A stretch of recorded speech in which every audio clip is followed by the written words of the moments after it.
How you guys doing? My name is Stan Banks from T-Shirt Side Hustle, and I help people start t-shirt businesses from home or wherever you at. And today, I just want to have a conversation with you guys as 2019 wraps up and we head into 2020. I kind of made a little IG post yesterday just saying that we need to evaluate all of our relationships. Well, in this video, I want to go in a little bit more in depth of why you need to evaluate your relationships as the year comes to a close and try to figure out who needs to come into the new year with you, whether it's business or friends, and who doesn't.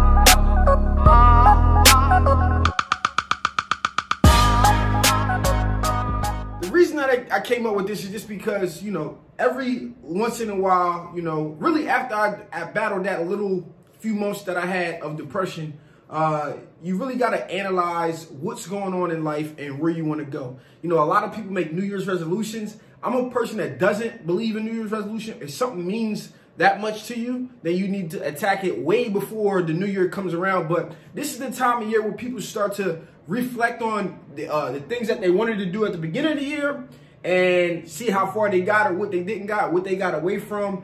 And at the same time, they start to look forward and say, 2020, these are the things that I need to be accomplishing and get done. And it's that time. So what I like to break things down of, I want to look at all of my relationships and just say, where do you fit at in my life?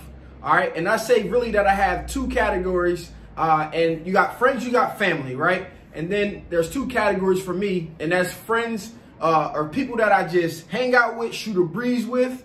And then there's also my business friends, right? So those are my two categories technically. And my friends are going to go into those two categories. And then my family is going to go into them two categories. If you fall outside of those categories, then it doesn't mean that, I need to X you out of my life completely, although it may, but it just means that I need to deal with you accordingly. And you need to deal with everybody in your life accordingly. You can only service so many relationships in life, We know a million people. I got best friends from middle school. We just don't talk. And every once in a while we may connect or something and it may hit off like it never happened, but we just don't connect at where we are in life. It doesn't mean anything bad is going on between us. It just means that I can't service that relationship anymore. And if it came down to it, if that person contacted me and I needed me, I would definitely still do for that person, because it's not like they're on my naughty list. It's almost Christmas, right? But it's not like they're on my X'd out list, like you're a toxic type of person. It just means that, we went different routes in life, and at some point those roads may meet up and we may be best friends again, like every day. You know what I mean? So you really need to analyze your relationships and put people in categories. Now, who I just hang out with and shoot a breeze with, we don't talk business. I got one friend that actually kind of falls into both categories, because she wanted to start a boutique and I had the connections and the sources for her to get started and all of that different stuff.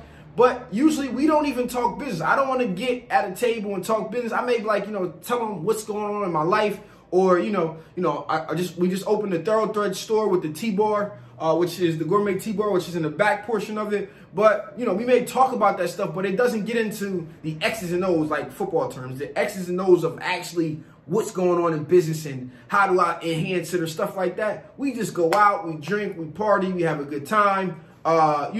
It may be like we talk about personal problems. Like, I might talk to them about, I'm not feeling good, I'm depressed, or whatever it is, or they may do the same. We may exchange and get advice on that level, but I'm not going to cross those over into my business friends. Now, on the same time, I have business friends that I don't talk about personal stuff with. Yeah, we might have general conversations in the vicinity. You guys see me and Olu hang out in an old shop along all the types of times of the nights. And we talk about whatever goes on, what we call barbershop talk. But at the same time, those are people I look for business. I don't expect Olu to come out with me on a Saturday night and go have drinks, or we don't party on that type of level. We could, because we do share the same birthday, but it just doesn't work out that way in a sense. So I really try to put those categories together. Now, we have family, my sister, my mom, everybody, my cousins, you know, they may fall into both categories. My cousin Julian, who has my only competition is me out of Baltimore,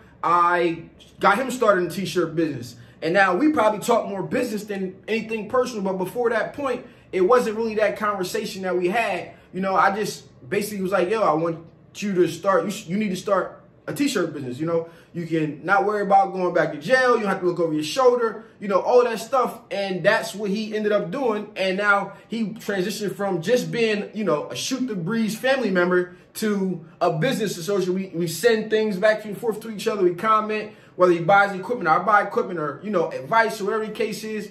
He transitioned into that category of being a business friend. So at the same time, you need to analyze those peoples in those groups. And, you know, you may have friends that are your friends. You love them dearly, you do anything for them, but they're taking more than what they're giving. And I'm a type of person who doesn't ask for a lot from people. And if I do, I kind of put my friends through tests. And I'm going to tell you one of the tests that I did. So I have a few friends in this category that, you know, I would literally, I put it in one of my books. I will overdraft my account to make sure that my friends are good if it came down to it. You know what I mean? So, you know, fortunate enough, I'm not in a situation where I have to overdraft, but that's the level that I care about my friends. I would do that for them. Right now, at the same time, you know, I don't ask a lot of my friends either. So, you know, they may ask to borrow money. It'll be rare that, you know, hey, I need you to do this. It may be more like, you know, can Peanut come hang out with you? Can Jada come, or can, you know what I mean? Stuff like that. Just like simple stuff. I really try not to ask anything of people unless I absolutely need it in dire need. And it's going to take a lot for me to get to that point. So I sent a request out to about 5 friends, and I asked them, each of them, to buy me a different book. And I want you guys to take a second to guess how many books I had. So right now, stop. I'm going to pause for a second. Down in the comments, guess how many books I got. Okay, you done yet? All right, I hope you did it, because you just should. Just do a little exercise, okay? So I got 3 out of the 5 books that I asked for, but here's the kicker. Guess how many books, guess how many people I got those books from? Down in the comments. Okay, I'm going to answer that question. I got it from 2 people. I think a customer's about to come in, so we're about to take a brief little break. Definitely a customer coming in. So give me 1 second. Where was I? Oh yeah, that's right. I was telling you about like the little test that I do with my friends. So, you know, like I say, I got 3 books from 2 people out of the 5 books from the 5 people that I asked, which is, to me, it's crazy, because if, you know, you can call me and ask me to borrow money, you know, whatever the case is, or you can know that if we go out and have drinks that you're going to not have to pay, or, you know, even if you don't got it, I'm going to take care of you. If you do got it, or we split it, whatever the case is, either way, if we're going out, we're good. Like, you know, if my friends say I'm broke, I always respond like, I ain't ask you if you have money. Like, let's hit to the happy hour, stuff like that. So they, you know, you kind of know your friends and how you deal with your friends. So I feel like if I call you and ask you for a $15 book, or a $12 book, or a $10 book, and I can't ask of that from you, then I just need to adjust how I move forward with you. And this literally goes the same for anybody, you know. I had to actually get on Olu the other day, because he goes up to the warehouse to pick up stuff. And when you go to the warehouse, they bring you everything that, you know, is on the account. And we all pretty much use one account. And, you know, it takes 30 seconds to make a phone call. Yo, you need the stuff from up here? Or, you know, yo, I'm going up, or anything like that, you know. And I just feel like we all need to service each other, and we try to keep our crew tight. You know, I always talk about how I could hit my man up, Boo from Caveman Apparel, Thorough Threads, anybody, Becca, you know, you got this or you got that. And, you know, it's always like an exchange. Unless it's something like, hey, I need 50 shirts. Do you have, or I need 10 shirts. We really like, yo, you got a small shirt? I know, I'm not, hey, give me $3 or give me this. You know, we just be making that exchange, because tomorrow I might call you and say, yo, you got a sheet of white vinyl, I just need 1, or I need a sheet of flock, can I get that? And it's not even like a huge money exchange or anything like that. We just look out for each other. And this is one of the things that I try to tell people, like, yeah, we're all in business. We're all in business for ourselves. But at the same time, you know, having those relationships can really pay off. And some people you just can't have that type of relationship with business-wise. So you really have to just analyze and say, yo, well, I do a lot for you. can I ask the same of you in return? And if I can't, that's my sign that, all right, I just need to adjust, you know, the next time you call, like, I'm not available. You know what I mean? And that way people see how I feel. And if they start to feel some type of way, you want to have a conversation about it, I would tell you blatantly. Usually I'm the type of person who, you know, if I care for you or care about you, I'm just going to avoid the confrontation. Unless, like I say about a wild animal, it doesn't matter the vegetarian, the most docile animal that you could possibly have. When you put their back against the wall, they're going to end up coming out fighting. And unless you put my back up against the wall and force me to say, yo, I do X, Y, and Z, I did this, did that, and, you know, I don't get the same thing in return, and I have to list out the list, I'm never going to do that. Either I just cut you off completely, or I just deal with you accordingly just to avoid the confrontation and negative energy and all of that stuff. It's just not worth having in your life. And take the time to analyze the relationships of everybody, your business friends, your friends' friends, your family, all of those people. Just analyze it. And when you do that, it's going to feel like a weight is lifted off your shoulders, because you know what you can and can't expect from people, and you know how to deal with people accordingly to what their purpose is for in your life. Now, once you do this, you got to look at it and decide, you know, who's coming with me, right? Who's not coming with me. And now, once I understand this group of people is coming with me, this group of people is not coming with me, but, you know, I'm still going to check in on you. I'm just not going to do it every day, or maybe not weekly, but every month. And some people might be 6 or 7 months, like my old best friend. We catch up every 6 months, or when I think about it, right?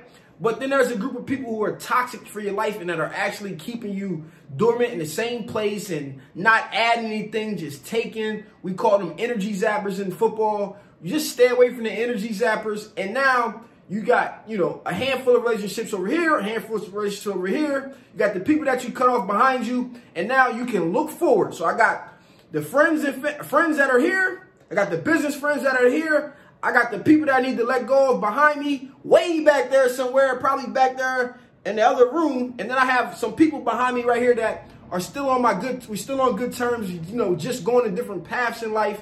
And now I can stop where I'm at, and I can look forward and say, that guy right there needs to come with me. Her over there needs to come with me. I need to get close to her. I need a mentor over here. And at the same time, you can look to the side, like maybe somebody right here, and say, hey, I like what you're doing. I'm going to help you out, and this is how you should do it better. I already been in that place, and this is what I try to do for you guys and other people around me who want to start a t-shirt business. I see what you're doing. I can help you do that, whether they got started or haven't started. And then maybe somebody ahead of you that you can do the same thing for, like, yo, I see you trying to expand. You know, this is what you've been doing, and this is what I've been doing. What can we do together? Or what can I help you with that you can help me with? What bartering can we do? All of those different things. But just take the time, one of these last 19, it was 20 yesterday, one of these last 19 days of 2019, and figure out who needs to come with you and who doesn't. Because at this point in life, it's peace or peace. It's been your boy Stan Banks from T-Shirt Side Hustle. Peace.